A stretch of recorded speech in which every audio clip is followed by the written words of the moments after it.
మెట్రోకు మళ్ళీ కేంద్రం బ్రేక్లు వేస్తుంది, ఎందుకంటే ఇది తెలంగాణ కాబట్టి. ఢిల్లీలో కేంద్ర మంత్రులతో చర్చలు జరిగి నెల గడిచిన కదలని file. Metro phase 1 take over, phase 2 valuation కోసం నేటికి కన్సల్టెంట్ను నియమించిన కేంద్రం. ఎస్బీఐ క్యాంప్ నుంచి 2 నెలల్లోనే నివేదిక తీసుకోవాలని అప్పట్లో నిర్ణయం. ఇప్పటికే నెల గడిచిన సీఎం లేఖ రాసిన స్పందన కరువు. తాజాగా ఫేజ్ 1ను రాష్ట్రం టేక్ ఓవర్ చేసుకుంటే ఫేజ్ 2ను కేబినెట్ ముందుకు సాగిస్తామని మెలిక. ప్రత్యామ్నాయాలపై దృష్టి పెట్టాలని ఉన్నతాధికారులకు సీఎం ఆదేశాలు. మంజూరైన ఐఆర్ఎఫ్సి రుణం ఇప్పించుకోవడంపై సర్కార్ ఫోకస్ అని చెప్పేసి చూస్తూ ఉన్నాం. ఈ మెట్రో కదలది, ఎందుకంటే ఇది తెలంగాణకు చేయడం బీజేపీకి ఇష్టం లేదు. తెలంగాణకు పేరు రావద్దు, ఎందుకంటే వాళ్ళ ప్రభుత్వం లేదు.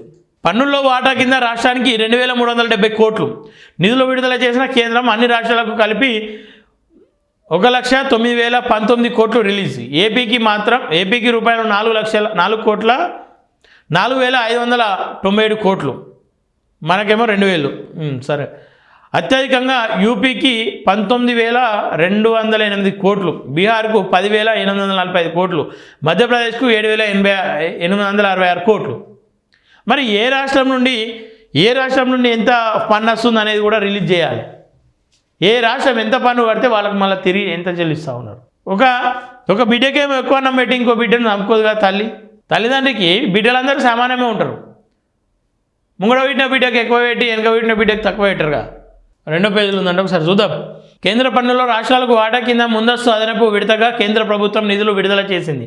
దేశవ్యాప్తంగా 28 రాష్ట్రాలకు రూపాయలు 1,09,019 కోట్లను రిలీజ్ చేసింది. ఇందులో తెలంగాణకు రూపాయలు 2,370 కోట్లను కేటాయించింది. ఆగస్టు 10న విడుదల చేయనున్న సాధారణ నెలవారీ పన్ను కేటాయింపులకు అదనంగా ఈ నిధులను విడుదల చేసినట్టు తెలిసింది.